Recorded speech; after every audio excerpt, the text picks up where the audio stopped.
การแข่งขันกีฬายิงปืนสั้นแก๊ปกลาง25 เมตรทีมทรายเจ้าภาพนครหลวงเวียงจันทน์ได้คะแนนขึ้นน้ำเป็นที่หนึ่งสามารถคว้าเอาเหรียญค้ำไปครองสำเร็จ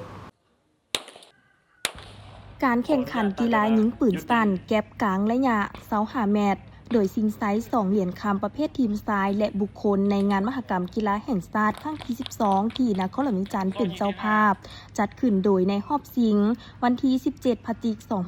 น 2025 ที่สนามยิงปืน5 เมษายนเมืองไซเสียดฐานนครหลวงเวียงจันทน์ซึ่งนักกีฬานครหลวงเวียงจันทน์เจ้าภาพประเภททีมทรายสามารถยัดได้คะแนนอันดับ1คว้าเหรียญค้ำไปครองและทีมบุคคลยัดได้คะแนนอันดับ4ได้รับเหรียญทองแดง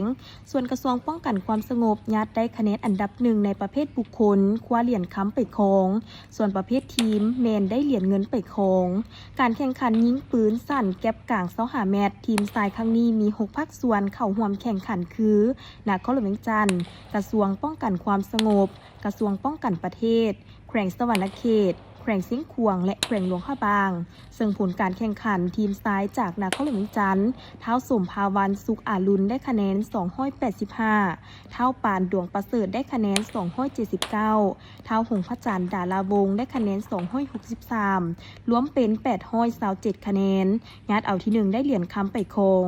สำหรับคะแนนอันดับ2ได้เหรียญเงินแมนกระทรวงป้องกันความสงบได้804คะแนนอันดับ3กระทรวงป้องกันประเทศได้796คะแนนอันดับ4แขวงสวรรณเขตได้745คะแนนได้เหรียญทอง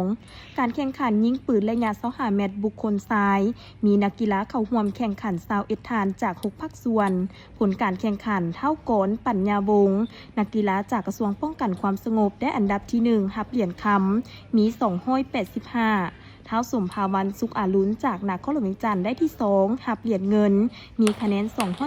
285เท้าสมจันทร์ไซสมมีจากกระทรวงป้องกันประเทศได้ที่3มีคะแนน282เท้าป่านดวงประเสริฐนักกีฬาของนครหลวงเวียงจันทน์ได้อันดับ4มีคะแนน279ได้รับเหรียญทองส่วนการมอบเหรียญจะจัดขึ้นในวันที่24 พฤศจิกายน 2025ภายหลังแข่งขันยิงปืนสำเร็จทุกรายการ